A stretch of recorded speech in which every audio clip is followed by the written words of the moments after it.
Hora H do Agro, com Kellen Severo. Oferecimento Ihara. Agricultura é a nossa vida. Ihara. Consórcio Nacional Valtra. Seu sucesso em nossos planos. Olá, sejam muito bem-vindos ao Hora H do Agro, um programa onde discutimos e analisamos os temas que mais importam para o agronegócio brasileiro. Vamos aos destaques de hoje. Inundações no Rio Grande do Sul deixam um rastro de destruição no agronegócio. Há perdas em máquinas, em infraestrutura e lavouras. Nesta edição, as projeções para os riscos de eventos climáticos extremos, como El Niño e Laninha em 2024. Você vai ver também o tamanho da queda de produção de soja do Rio Grande do Sul após as enchentes. Consultorias já começaram o corte nos números. Tem ainda a disputa entre dólar e yuan pelo domínio no comércio mundial. A moeda da China já é a segunda principal das reservas internacionais do Brasil. Tudo isso e muito mais no Hora H do Agro e as que já está no ar. As chuvas que atingem o Rio Grande do Sul estão deixando um rastro de destruição no agro gaúcho. Nas redes sociais circulam imagens de máquinas agrícolas debaixo de muita água. Há lavouras como as de soja encharcadas, imersas. O governo gaúcho afirmou que há locais com barragens em alerta pelo risco iminente do rompimento. Também nas áreas rurais, a infraestrutura de pontes e estradas foi bastante abalada. E a logística do agro está impactada para o transporte de leite e hortifruti granjeiros. O governador do Rio Grande do Sul decretou estado de calamidade pública. O último boletim da Defesa Civil indicava mais de 200 municípios afetados, com 23 mil desalojados. É o maior desastre de todos os tempos, afirmou Eduardo Leite. Infelizmente, o maior desastre que o nosso estado já tenha enfrentado, infelizmente maior do que o que nós assistimos no ano passado. Nós estamos vivendo um momento muito crítico no estado. A diferença em relação ao que aconteceu no ano passado é que no ano passado, por exemplo, no momento crítico de setembro no Vale do Taquari, nós tivemos uma enxurrada, mas em seguida o tempo nos deu condição de entrar em campo para fazer socorro, resgate e salvar centenas de vidas naquelas condições. Neste momento, nós estamos tendo muitas dificuldades operacionais para colocar as equipes em campo, seja do Exército, seja da Brigada Militar, do Corpo de Bombeiros. Nós estamos tendo muitas dificuldades de fazer os resgates.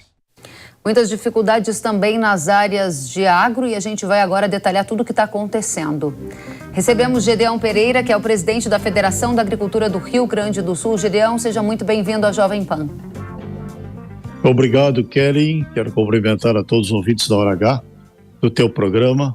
Eu não diria uma satisfação estarmos aqui contigo, porque o motivo é absolutamente desastroso. É justamente essa fúria climática que aconteceu sobre o território gaúcho, notadamente na metade do centro do estado para o norte em direção a Santa Catarina, onde pegou todos os municípios e devastadoras inundações e com grandes prejuízos à população e, evidentemente, que aos produtores rurais daquela região. Muito bem, Gedeão, a gente vai precisar de você para entender no detalhe o tamanho, a proporção de tudo que está acontecendo aí, e vai se juntar a nós nessa conversa o Nassir Pens. Ele é vice-presidente financeiro da Gadolando, que é a Associação dos Criadores de Gado Holandês. Seja muito bem-vindo, Nassir. Obrigado, Kellen. Gedeão, não é nessas circunstâncias que nós gostamos de estar conversando, mas é necessário usarmos esses meios tão importantes como esse para que nós possamos entender e fazer a população compreender a dimensão, que é uma dimensão não comparável a outras situações.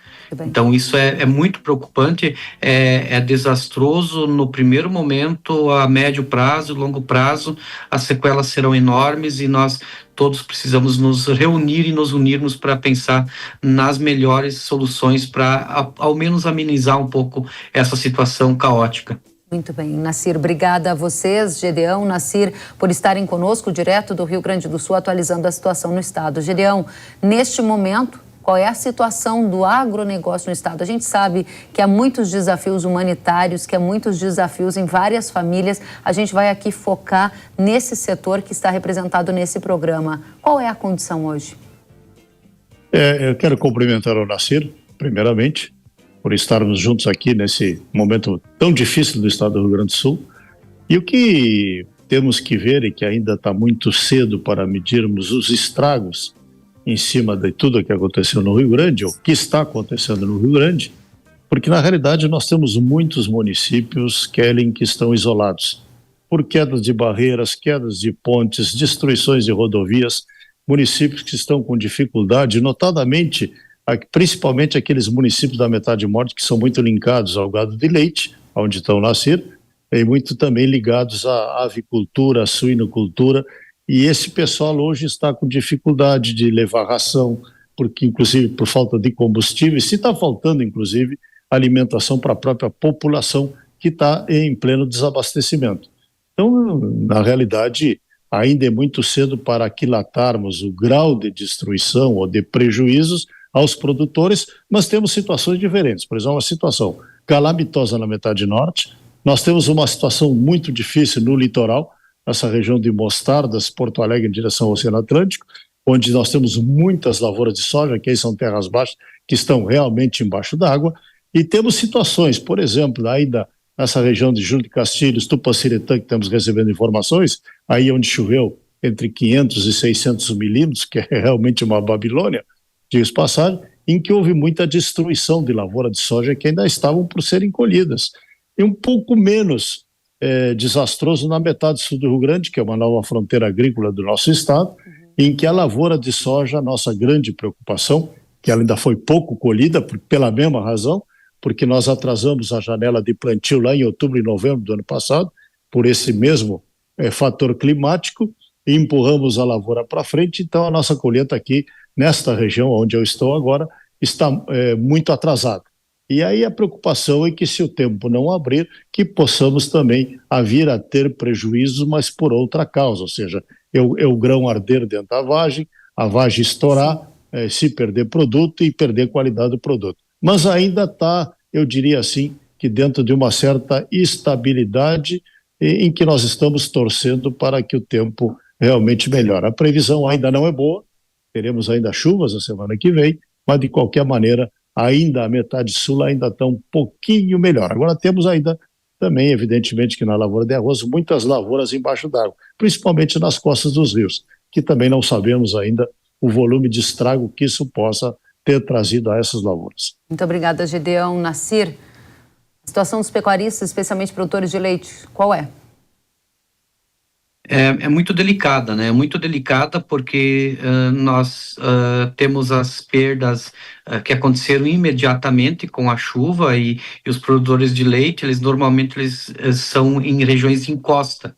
E as regiões de encosta, elas têm uma característica de acumular água muito rapidamente, né? E essa tromba d'água, né, ela acontece e ela tem uma água que cria muita força e vai devastando, vai descendo e vai devastando.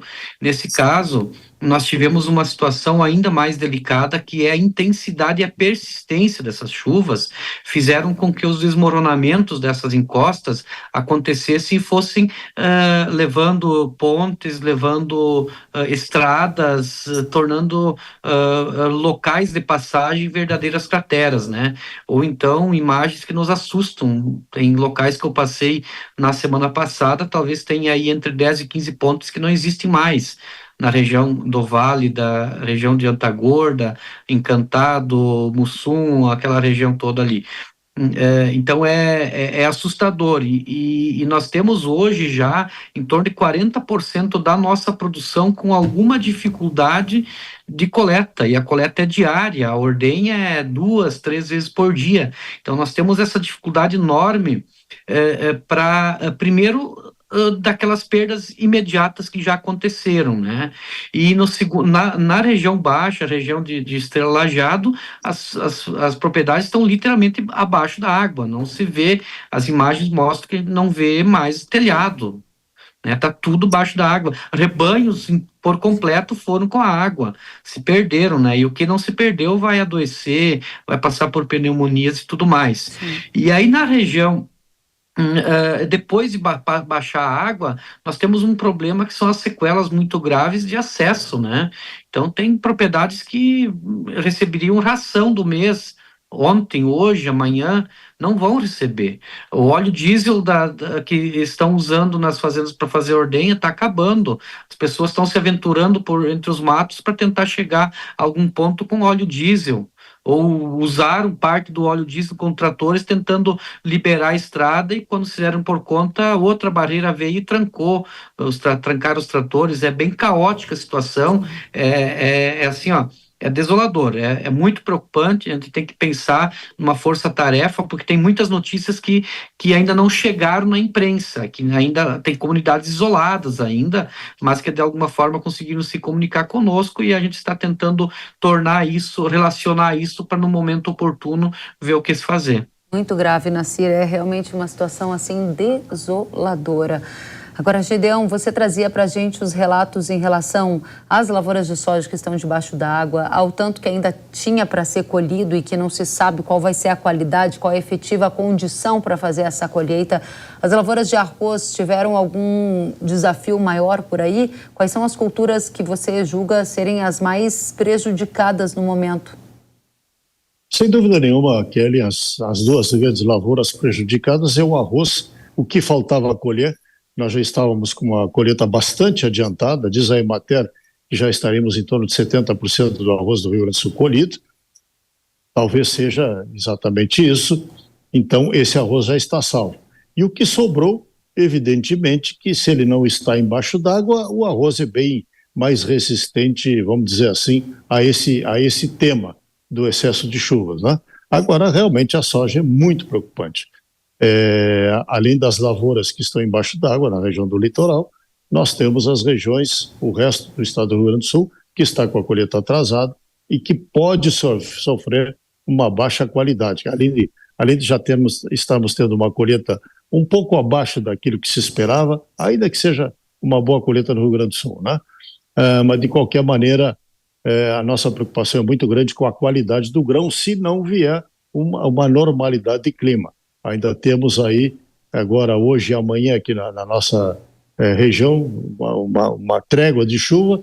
Provavelmente a partir de segunda-feira começa de novo, segunda, terça e quarta, para depois parece que ter um pouco mais de tempo bom. Mas realmente a preocupação é muito grande. Não há possibilidade ainda de fazer uma estimativa de prejuízos na visão da Farsul, porque as chuvas não cessaram e aí só será possível saber o montante do impacto à medida que o sol voltar a raiar por aí? Sem dúvida nenhuma. Eu já ouvi alguém falar em 1 milhão de toneladas, mas não temos nenhuma base técnica para afirmar que quantidade de soja se perdeu no estado do Rio Grande do Sul. É muito cedo ainda. Okay. Realmente nós temos que aguardar um pouco mais para ver aí a Emater, que tem esses dados na mão, o que ela poderá nos noticiar assim que a água baixar, né? Não vamos falar em poeira baixar, assim que a água baixar e as coisas tenderem à normalidade. Agora, realmente o que nos assusta, Kelly, mais do que isso, é a destruição da infraestrutura do Estado. Na realidade, nós temos muitas regiões que vão levar tempos para se recuperar, sem dúvida nenhuma.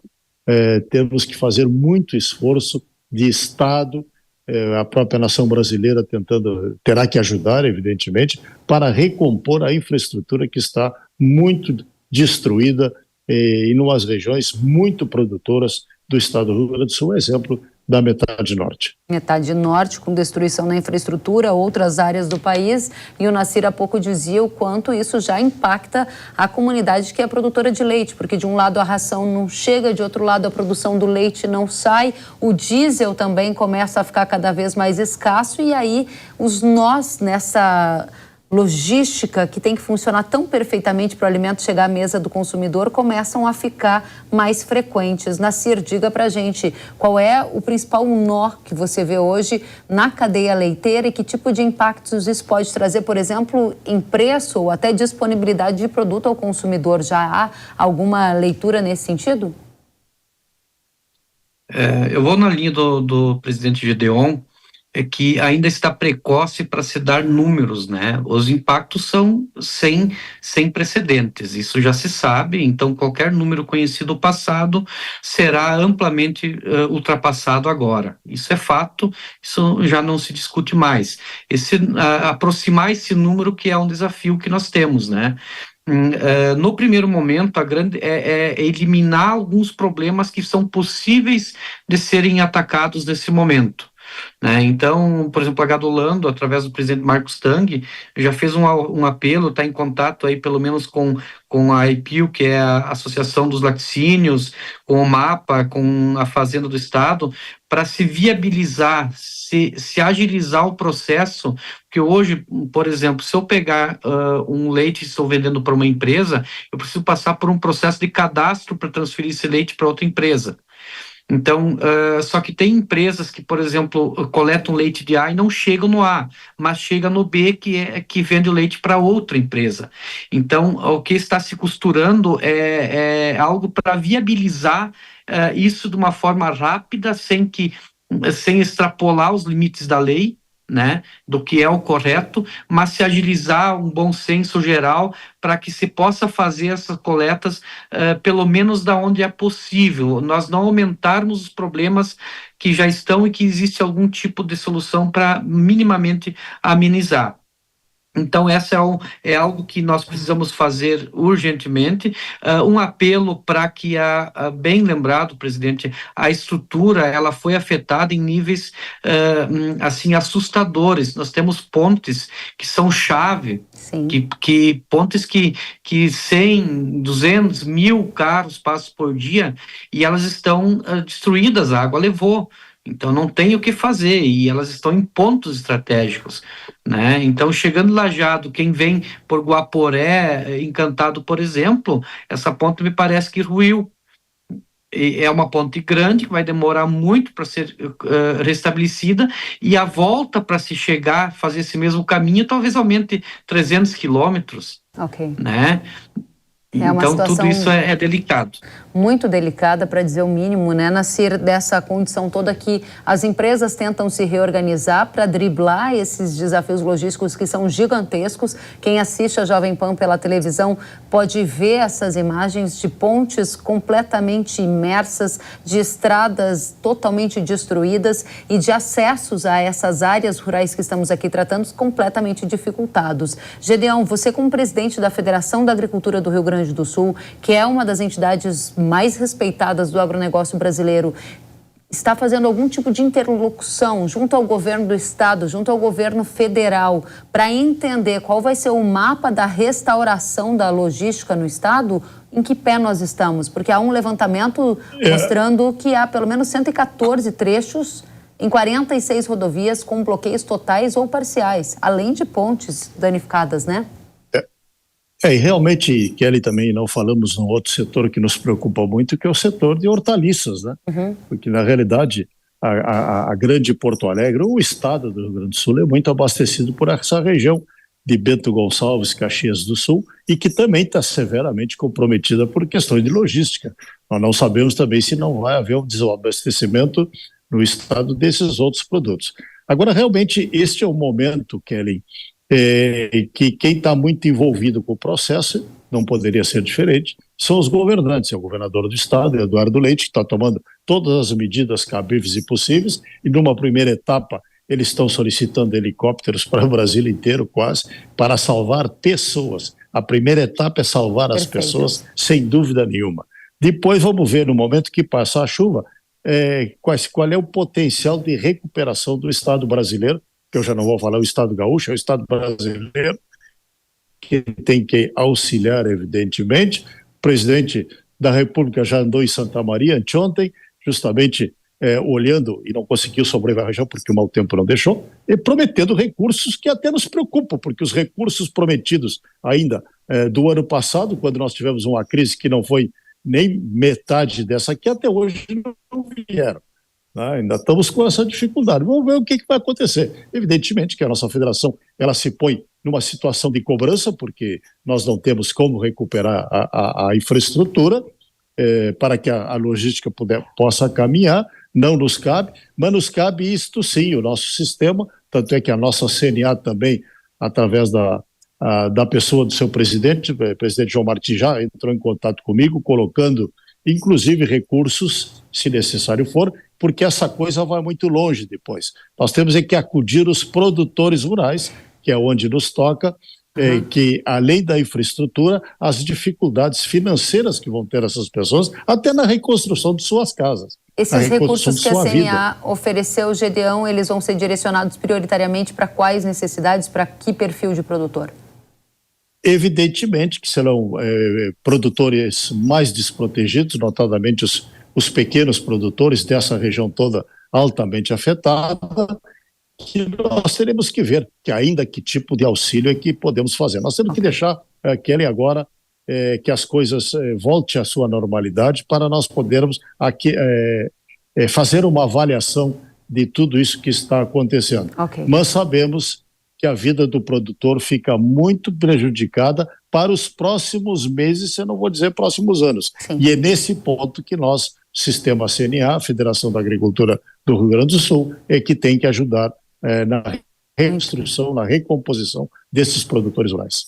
Nassir, a crise vivida pelo setor do leite agora se aprofunda dramaticamente no Rio Grande do Sul. Qual é a saída? O que você diz para quem nos acompanha?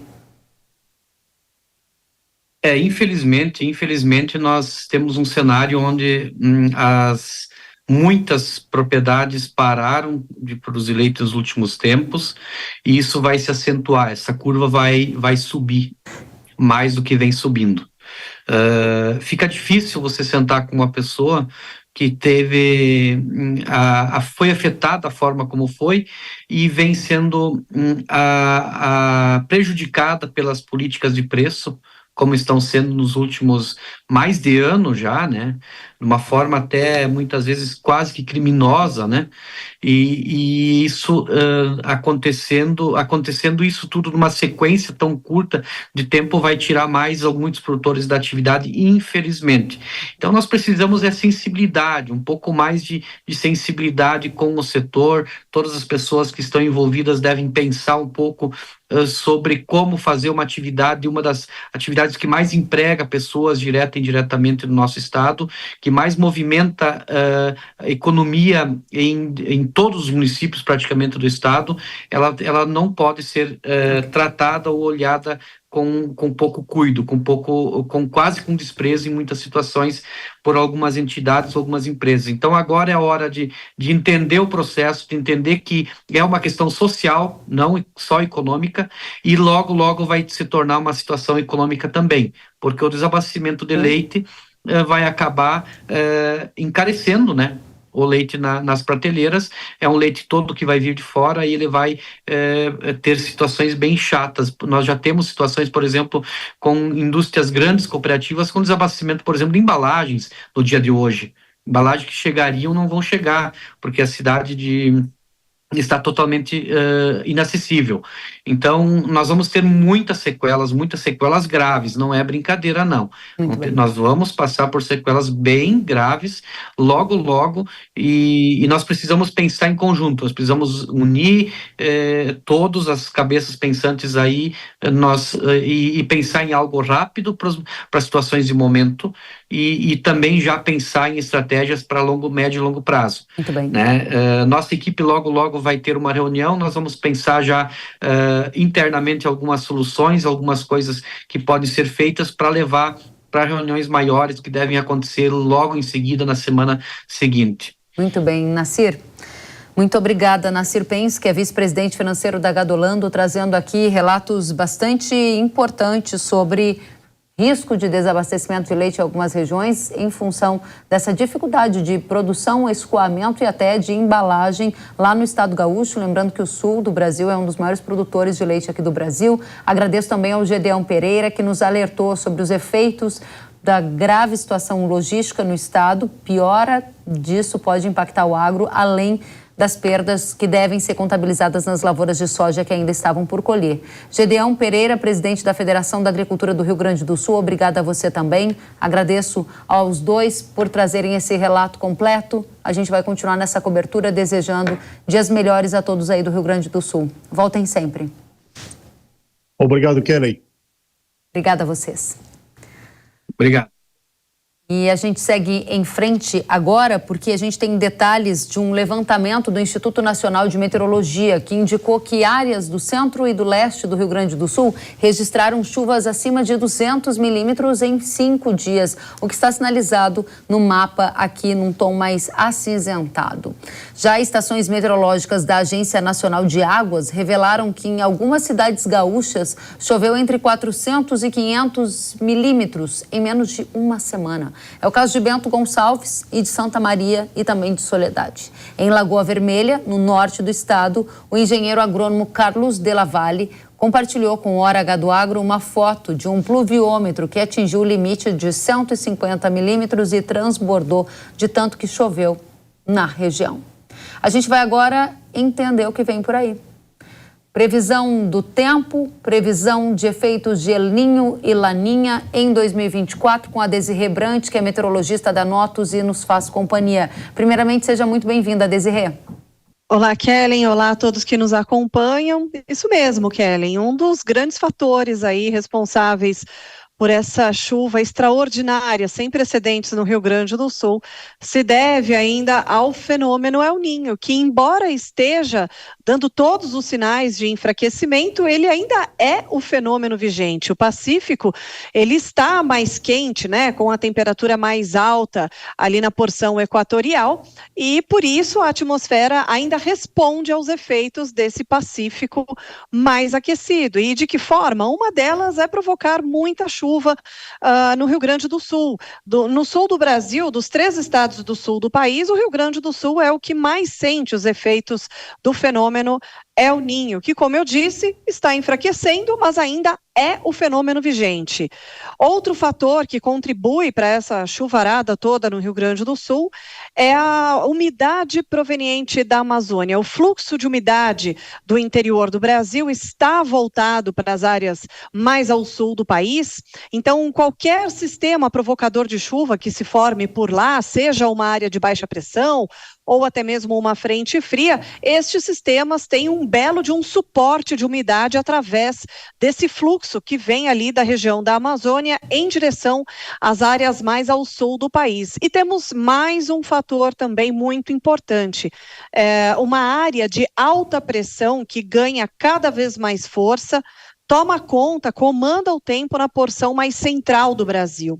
Essa área de alta pressão, ela é a responsável pelo tempo muito seco entre o sudeste e o centro-oeste, temperaturas elevadíssimas, e ela também está funcionando como uma espécie de barreira, que não deixa as frentes frias avançarem como naturalmente avançariam em direção ao sudeste, mesmo que fosse de forma mais costeira. Então, essa barreira está como se estivesse prendendo as frentes frias, as instabilidades em cima do Rio Grande do Sul, e por isso essa persistência toda de chuva, e chuva esta que deve ainda permanecer até o início do domingo, só de domingo para segunda-feira, que há uma expectativa de tempo mais firme, uma breve trégua. Do meio para o final da próxima semana deve voltar a chover no Rio Grande do Sul, não com tanta intensidade, mas neste momento, Kellen, todas essas regiões estão extremamente vulneráveis, então qualquer chuva que caia só pode atrapalhar, né? Só vem para causar mais problemas. O ideal é que pare de chover por um período um pouco mais prolongado, né? E, infelizmente, ainda não dá para a gente ter tanta tranquilidade em relação à previsão de chuva para o Rio Grande do Sul. Desirê, você enviou alguns mapas para a gente com a previsão do que vem pela frente. Rio Grande do Sul, Brasil, ainda sobre efeito do El Niño, o que você destaca? Olha, o destaque é que esses grandes acumulados, eles ficam concentrados agora, nessa primeira quinzena, eu diria nesse primeiro decêndio do mês de maio, sobre o Rio Grande do Sul. Ainda há uma expectativa aí para esses próximos dias, até o dia 9, de chuva acima da média, e inclusive em áreas que já foram tão afetadas, né?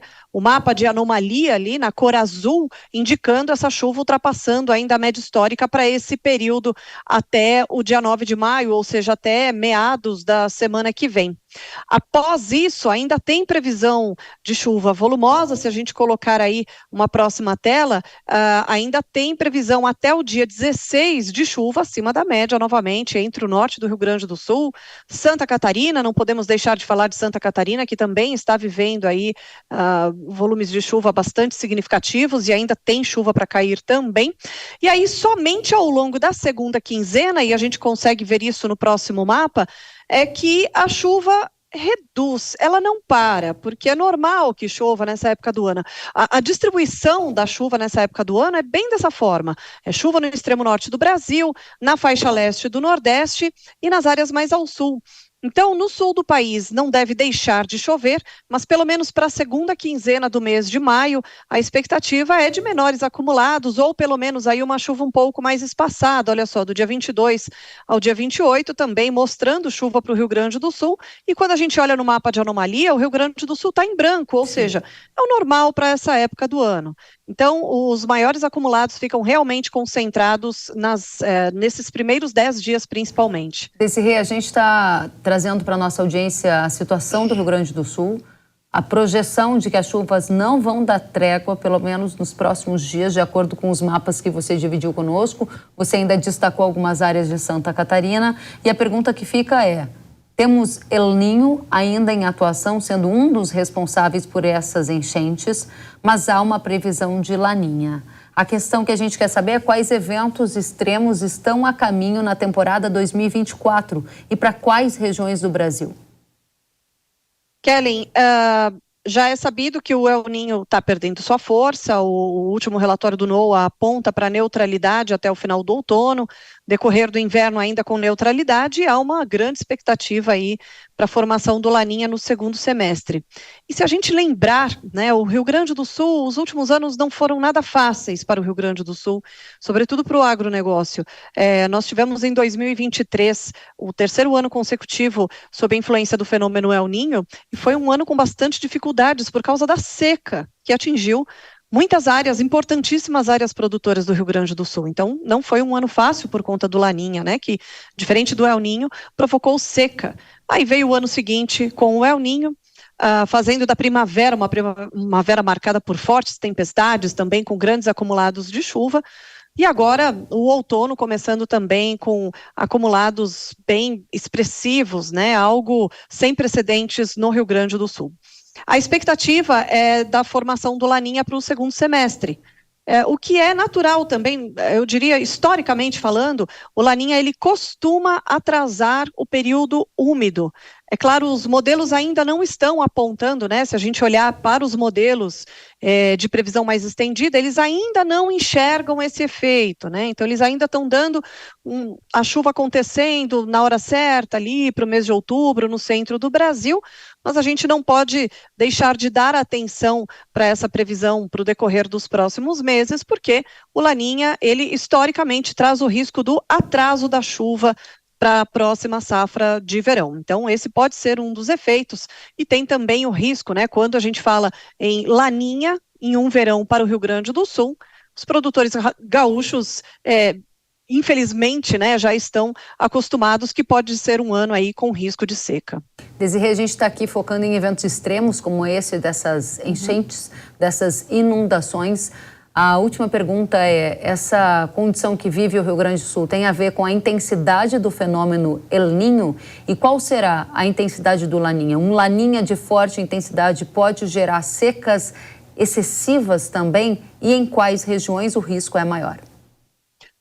Kellen, eu diria que o que está acontecendo agora, não só no Rio Grande do Sul, mas o que aconteceu no início do ano no Rio de Janeiro, no sul do Espírito Santo também, com mais de 400 milímetros de chuva. Ano passado, no litoral norte aqui de São Paulo, com 600 milímetros em poucas horas. Tudo isso, infelizmente, está relacionado a mudanças climáticas. As mudanças climáticas são uma realidade, elas têm intensificado, as mudanças climáticas intensificam esses fenômenos, que eles têm sido cada vez mais extremos e com cada vez mais frequência.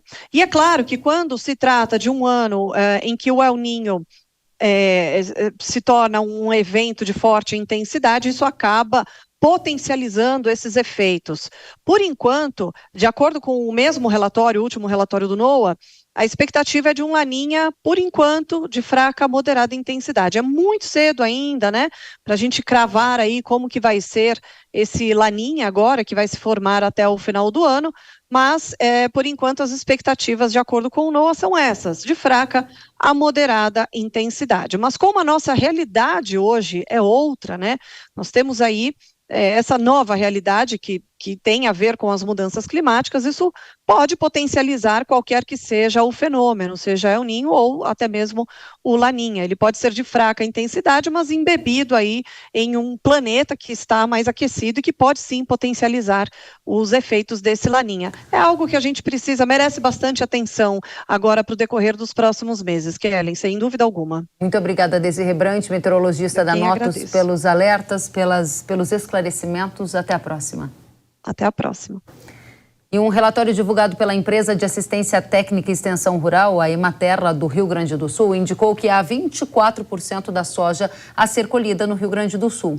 Desse volume que ainda está em campo, 20% estava em fase de maturação e 4% em fase de enchimento de grãos.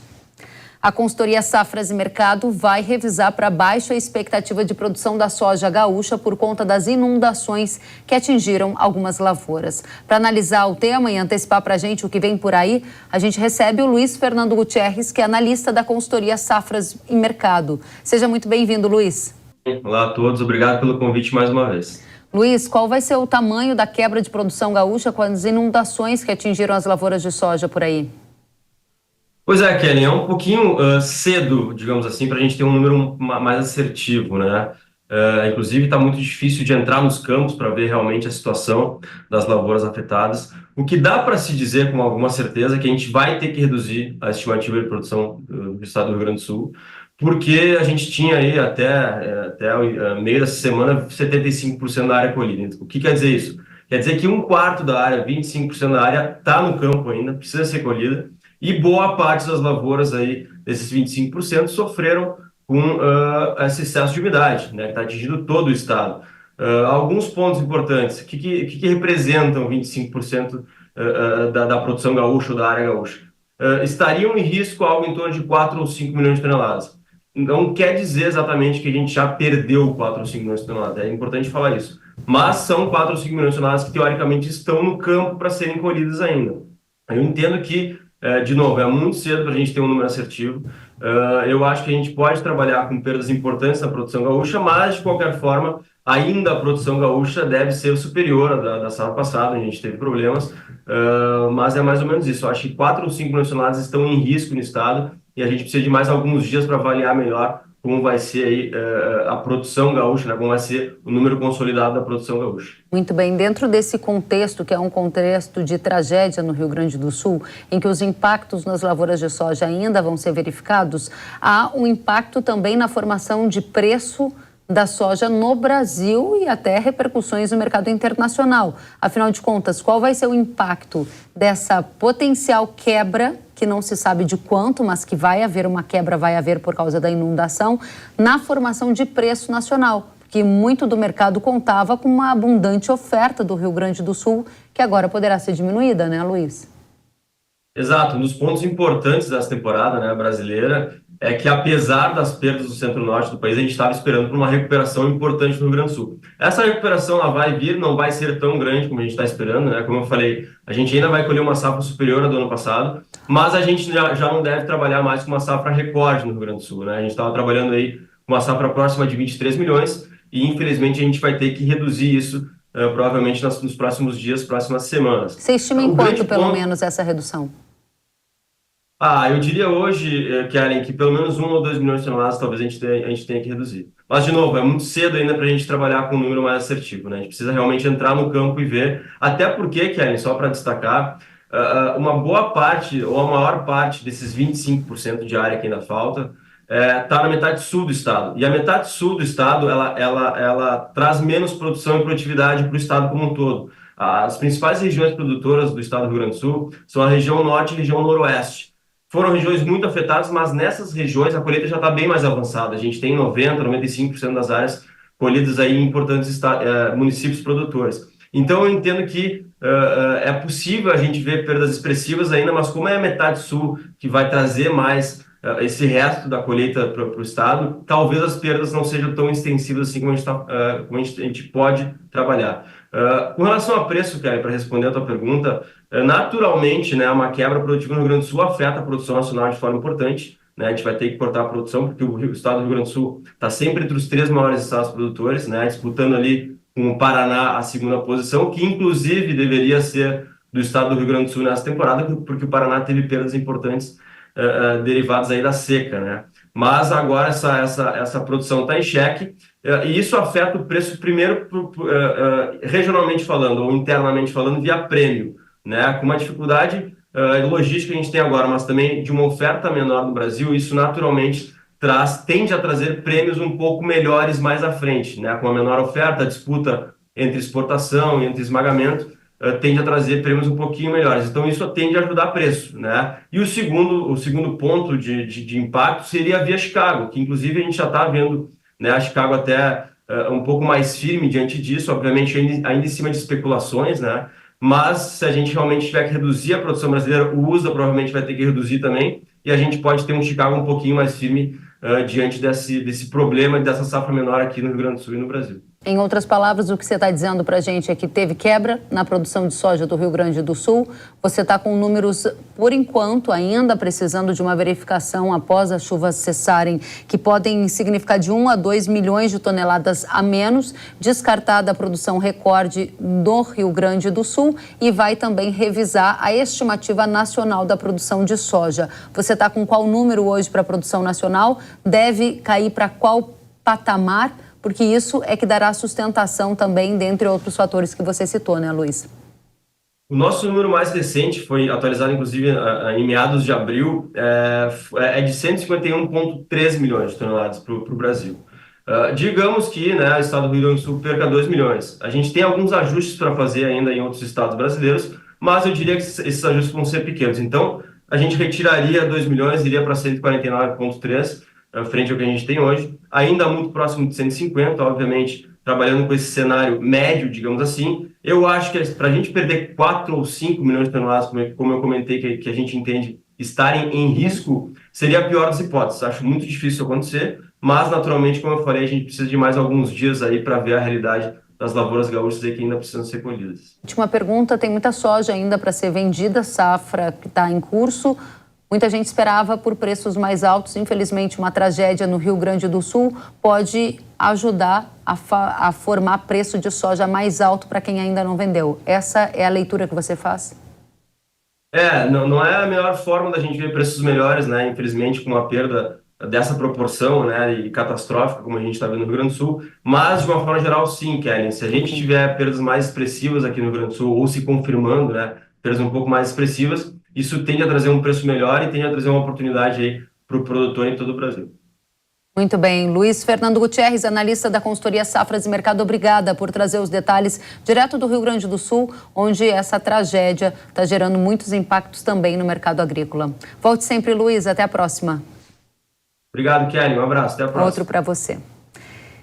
E depois do intervalo você vai ver os destaques internacionais, dólar versus yuan. Qual das moedas vai liderar as transações comerciais do agro? A gente volta em instantes com tudo isso e mais. Eu espero você.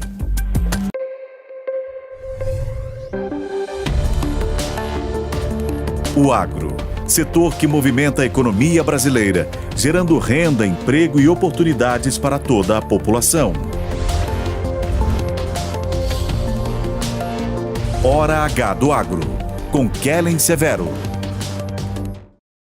Zico, eu tenho a dica certa para você que não leva apenas sua carga, mas impulsiona o progresso. O consórcio MAGE Volkswagen Caminhões e Ônibus é ideal para ter seu caminhão novo, aumentar ou renovar a sua frota. Zero de entrada, parcelas a partir de R$ 2.800 e aqui o cartão vermelho é para os juros. Dê o primeiro passo para essa vitória. Consórcio MAGE Volkswagen Caminhões e Ônibus, a estrada da conquista começa aqui.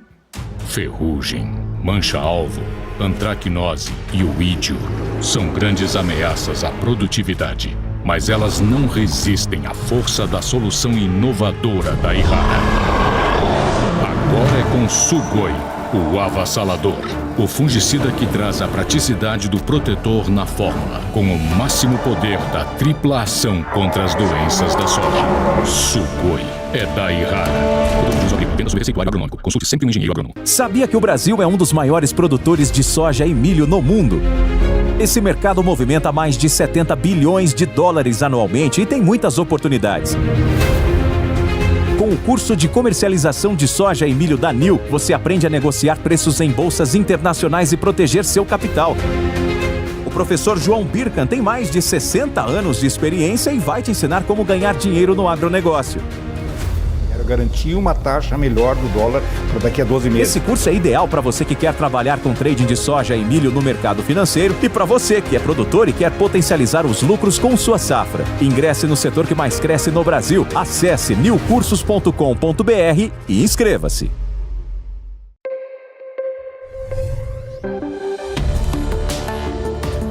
O agro, setor que movimenta a economia brasileira, gerando renda, emprego e oportunidades para toda a população. Hora H do Agro, com Kellen Severo.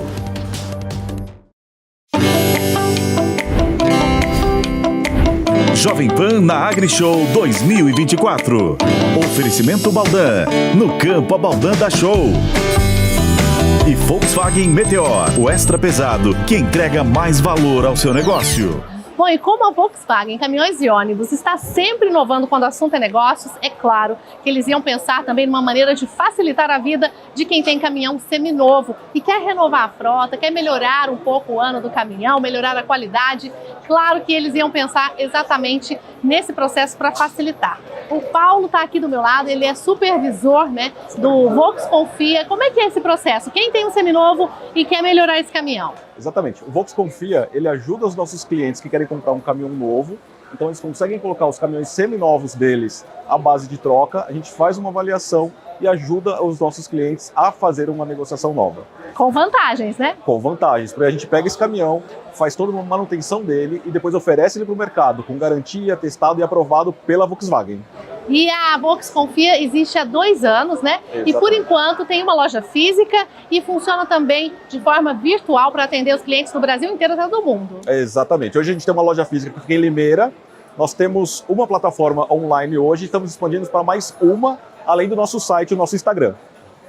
Sempre a Volkswagen Caminhões e Ônibus inovando, né? E melhorando toda a condição de atendimento dos clientes. Exatamente. E como está sendo para você participar dessa feira? A AgriShow é mais um marco para vocês? A AgriShow é mais uma oportunidade para a gente, né? Porque aqui vem muito cliente ver caminhão 0 quilômetro, mas vem caminhoneiros também procurar caminhões usados que querem renovar sua frota. Então abre mais uma oportunidade para o Vox Confia aqui dentro da AgriShow. E vocês, claro, aproveitando, né? Para levar para o cliente toda essa gama de oportunidades. Exatamente. E aí, hoje, eu estou aqui pessoalmente fazendo esse atendimento desses clientes e a partir de amanhã tem todo um time do Vox Confia aqui para receber os nossos clientes e fazer negócio com o seminovo. Então faz o convite para quem está em casa. Pessoal, venham na AgriShow 2024, visitem o stand da Volkswagen Caminhões e Ônibus e procurem uma pessoa do Vox Confia para fazer o negócio com o seu seminovo. Com certeza você vai sair muito satisfeito e fazer um excelente negócio. Parabéns para vocês. Com certeza, obrigado. Bom Prazer. trabalho.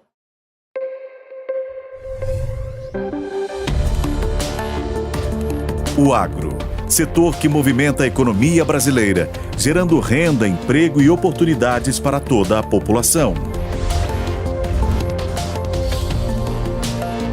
Hora H do Agro, com Kellen Severo. Estamos de volta com Hora H do Agro aqui na Jovem Pan News. Uma reportagem da agência de notícias Bloomberg revelou que os conselheiros do candidato para a eleição presidencial dos Estados Unidos, Donald Trump, estão avaliando formas de impedir que outros países deixem de utilizar o dólar, caso Trump seja eleito à Casa Branca neste ano. As discussões incluem eventuais sanções para países aliados ou adversários que realizarem um comércio bilateral em moeda que não seja o dólar. A matéria também lembrou que Brasil, Rússia, Índia, China e África do Sul, conhecidos em conjunto como nações BRICS, discutiram a desdolarização em um encontro no ano passado e que a equipe do ex-presidente avalia direcionar esse esforço especificamente para o bloco dos BRICS em um eventual segundo mandato. Trump disse que não permitiria que os países abandonassem o dólar, pois seria como perder uma guerra. A declaração foi dada à rede de TV americana CNBC em março. Vamos conferir. Eu odeio quando os países abandonam o dólar. Eu não permitiria que os países abandonassem o dólar porque, quando perdemos esse padrão, será como perder uma guerra revolucionária. Isso será um golpe para o nosso país, tal como perder uma guerra. E não podemos deixar que isso aconteça. E muitos países estão agora lutando para deixar o dólar. A gente lembra que no ano passado, os bancos centrais do Brasil e da China firmaram um acordo bilateral para usar uma conversão direta das moedas dólar e yuan. Isso significa que nas operações comerciais entre os países não é preciso o dólar como uma moeda intermediária. Em outubro de 2023, o Brasil e a China completaram a primeira operação comercial realizada somente com moedas locais, que foi realizada pela empresa de celulose Eldorado. Um relatório do Banco Central revelou que o yuan já era, em 2023, a segunda principal moeda das reservas cambiais do Brasil, superando inclusive o euro e colocando em xeque o domínio do dólar. Vamos conversar com Carlo Cauti, professor de Relações Internacionais do IBMEC. Professor, seja muito bem-vindo ao Hora H do Agro. Muito obrigado pelo convite, Kelly, é sempre um prazer. Da mesma forma. E a pergunta, para começar, é: o yuan está mesmo ameaçando o domínio do dólar no comércio global? Kelly, a declaração de Trump tem que ser lida no contexto das eleições americanas. No final do ano, teremos a decisão de quem vai ser o novo presidente dos Estados Unidos. Trump está se propondo para o eleitorado americano como o único homem capaz de voltar a permitir que os Estados Unidos voltem a ter a posição de primeira potência do mundo, e está mostrando ameaças que algumas vezes, está apontando ameaças que algumas vezes não sequer existem, porque o dólar continua sendo a principal moeda do comércio internacional.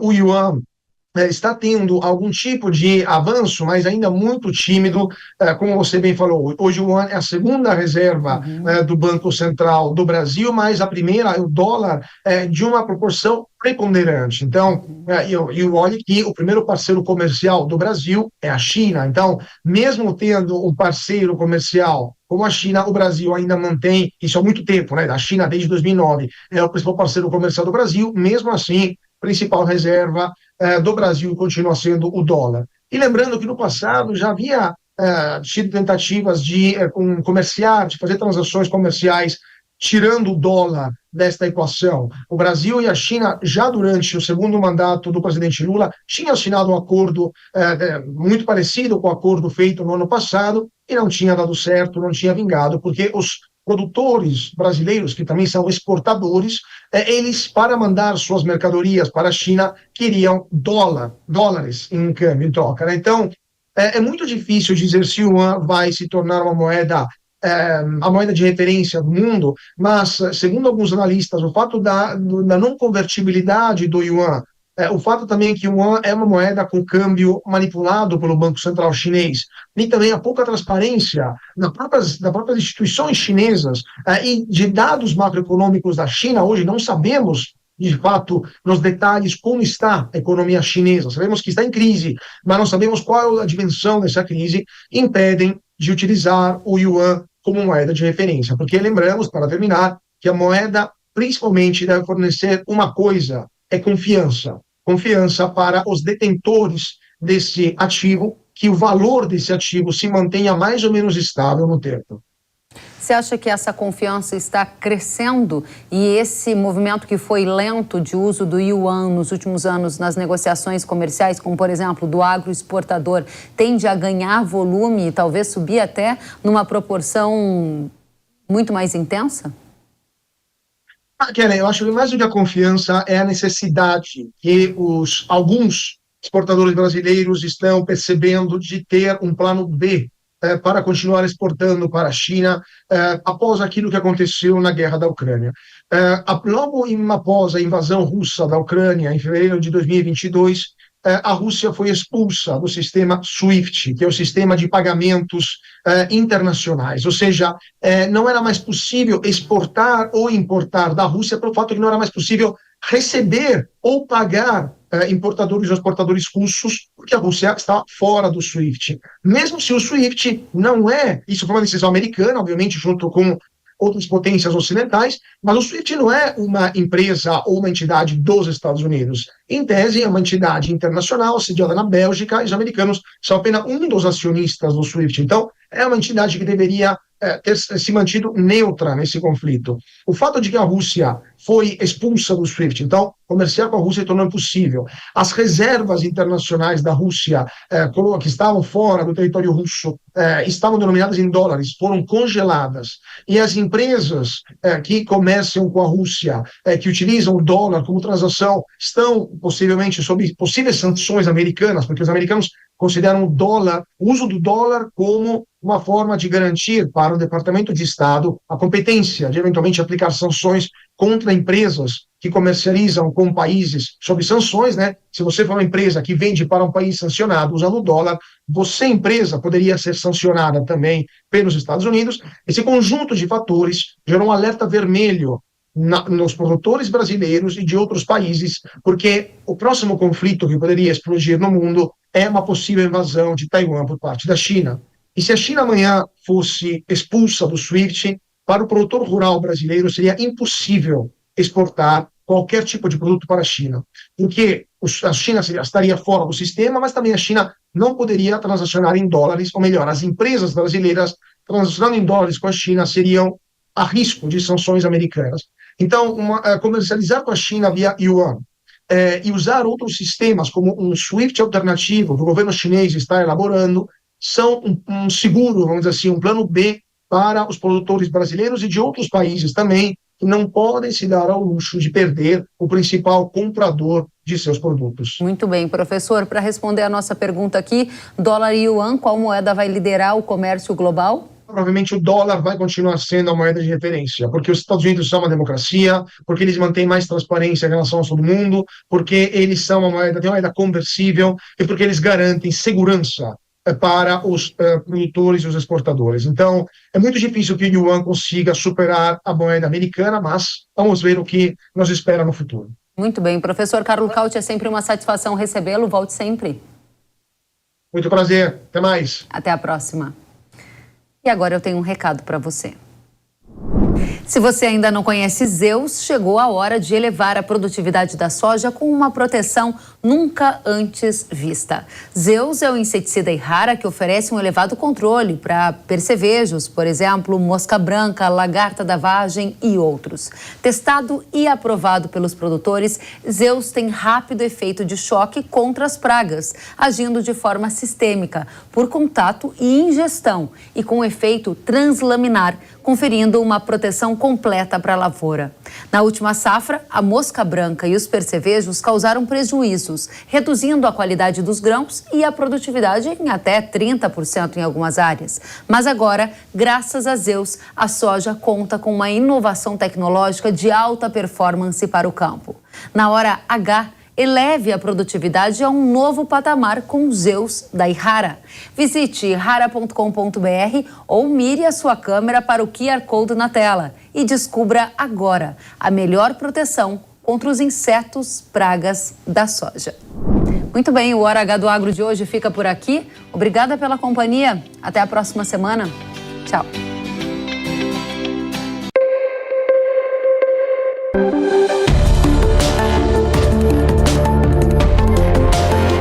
Hora H do Agro, com Kellen Severo. Oferecimento Ihara. Agricultura é a nossa vida. Ihara. Consórcio Nacional Valtra. Seu sucesso em nossos planos. Realização Jovem Pan News.